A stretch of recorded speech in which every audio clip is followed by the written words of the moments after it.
Hi, welcome back to ESL English Conversation.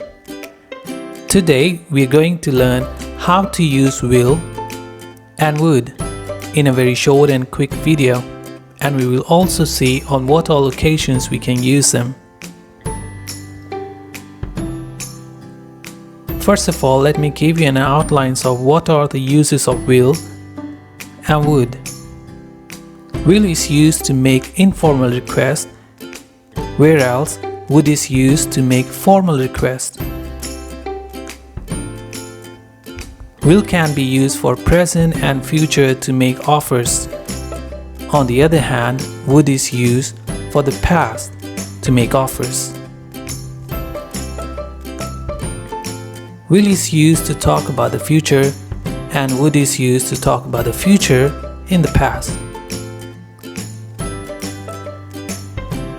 Let's look at some examples using will and would. Using will to make informal requests, for example, will you help me? Using would to make formal or polite requests, example, would you help me? Using will to make an offer, for instance, I will help you. Using would to make an offer in the past, I would have helped you.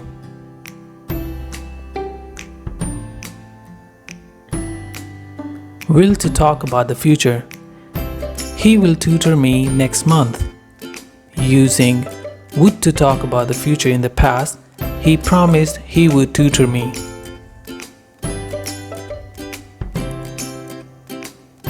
Thanks for watching.